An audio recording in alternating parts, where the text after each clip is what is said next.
Next up, defensive line, Sean Martin. Questions for Sean? Greg? Sean, so start with, we've talked about leadership and you having to, now that you're an older guy, having to accept a little bit more of that, though you're not a outwardly verbal guy. So have the coaches talked to you this summer? Do you accept the fact that maybe at times you got to grab a guy by the collar and help out a little bit, or is that just not something you do? Coach Jack tells me I don't need to be the bad guy. So I'm going to stick to just, lead it by example. And just but today, if I'm on the sideline and I see something wrong, I'll coach him up.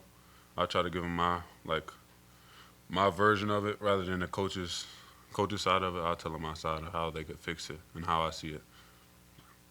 Is that something you would have done a couple of years ago? It seems like you were really quiet back then. At least now you're speaking up in those occasions. Is that something you've gained? Back then I just let Coach AD, our old GA, he told us a lot what we could fix in our own version, because we had a lot of different players. Like Dante was more of a just quick, shifty player. Hakeem was a shifty player. I'm more of a power guy, long arm. So he just told us the ways we could get better at our own stuff. So what are the ways that you've tried to get better this year? Just really fixing my pass rush angle. I'm a power guy. I'm not a speed guy. So I would tell Zach Keefe, just try to work more power moves than try to run past somebody, because we're pretty much the same size, same leaf, same as Makai. Tried to tell Elijah to try to work more upfield rather than working at the line, try to hit a move to help him out better. He understood that, so. You all have a lot of different players that could fit in a lot of different positions, supported each other really well last year. What has to happen this year to get back to that level? Is it possible with the number of players that you have right now? We actually got a lot more depth than we had last year. We got a lot of people that can play more roles, like me, Eddie. We can either play field or boundary. Eddie can play nose. Fatoma can play boundary too. Ham can play boundary, maybe field at times. We got Aubrey. Aubrey can play spear, outside backer. He can still play safety. We got a lot of versatility now, I would say. And does that help some of the younger guys? They can come in, focus on one position a little bit as they work toward. Yeah, the younger guys have one position set for them. They just need to understand that role right now. They don't have the years of experience like me and Eddie do, so yeah. You just went through a bunch of them a second ago. So Zach Keith and all of them. Give me your thoughts on what that group's like. They're still young. They still got time to grow. They're the future of the D-line, so I'm going to help as much as I can. Try to take more of the weight off of Coach Jack, just give him my version of coaching. Are they capable of giving you guys 10, 15 snaps a game? I believe so, yes. They stepped up a lot in spring ball. Our whole D-line did a great job, so I believe in them. Sean, Neil talked yesterday about this team looking like a Power 4 contender, just looking bigger. Do you see that? Do you see especially the defense looking bigger than maybe when you first got here a few years ago? I would say that, yeah. We got a lot more people my size on the D-line. Got a bigger linebacker group. Got more safeties, more corners. I believe that we'll be a great competitor in the Power 4 conference, yeah. Across the board on the defense to get bigger, especially since it seems like the Big 12 is kind of going more towards emphasizing the running game, especially? A lot of Big 12 teams have people 6'5", 290.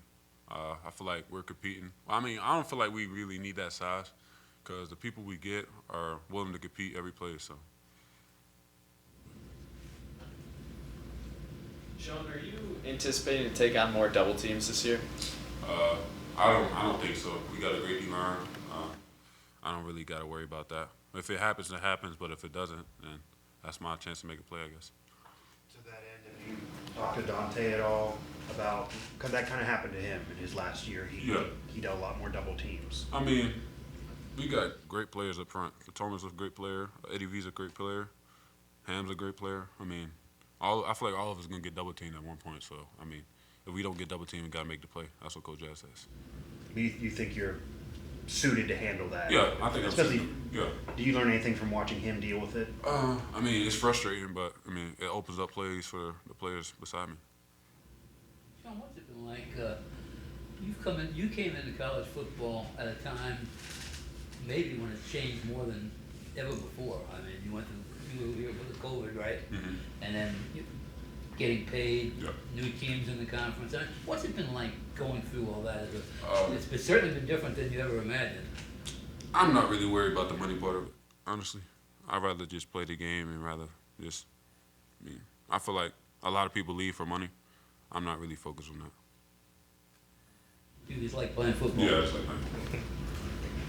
Sean, Neil yesterday talked about how much better the nutrition program has gotten.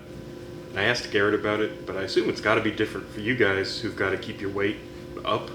Like Garrett talked about putting on muscle and kind of keeping it there, but you guys have got to, stay up to not. Is that? We just really got to maintain our weight. It's hard to, not try to eat junk food. I mean, the big boys love junk food, love sweets, love mac and cheese. I mean, I love mac and cheese, fried chicken, but I feel like I got to stay away from that so I can be better for the team and be better for myself. How does the nutrition program here Kind of help with that. I mean, they help. We go talk to them when we go eat. Just ask them what we should eat. I mean, a lot of times, like right now in camp, we lose a lot of weight, so we should eat a lot more carbs now because we got to have energy for tomorrow and for later practice. So playing everywhere along the defensive front, which one fits your physical abilities, your talents the best, or have you kind of worked into it and found, hey, when I'm playing here, I can use this. When I'm playing outside, I can use my speed. I mean, I feel like inside I can be more versatile, working more speed moves. Outside, I'm more of a power guy. I'm not a speed rusher outside because, in the league, a lot of players are running 4.3, so that's not my job.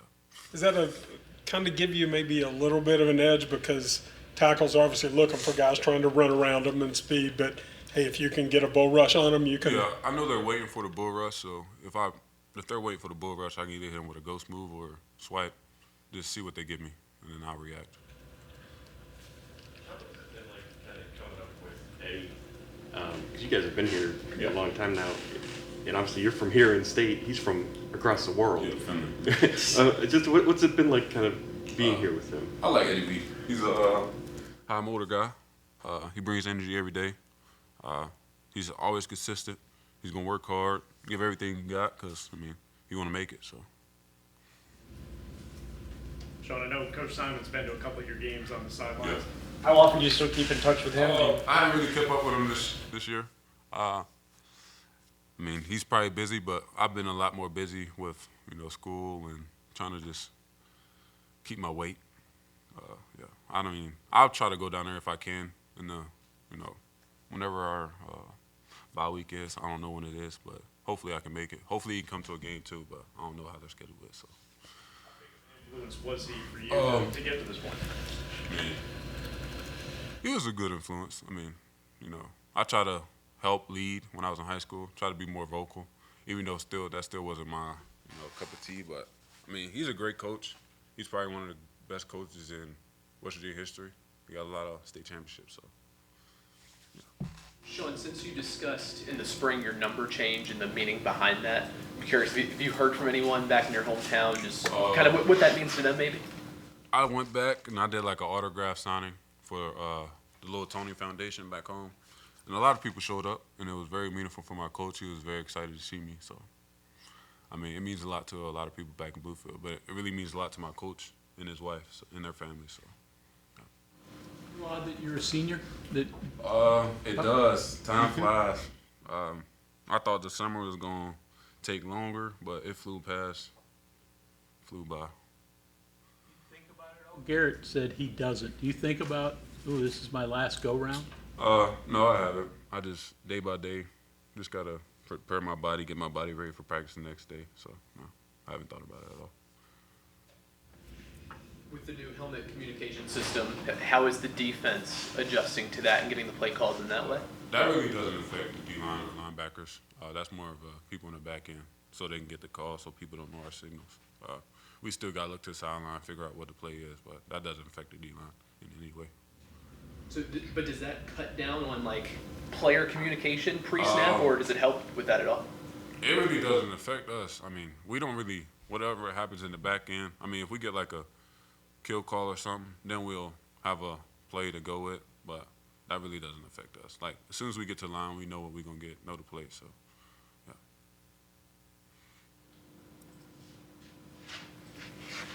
Anything else for Sean? Okay. Thank y'all.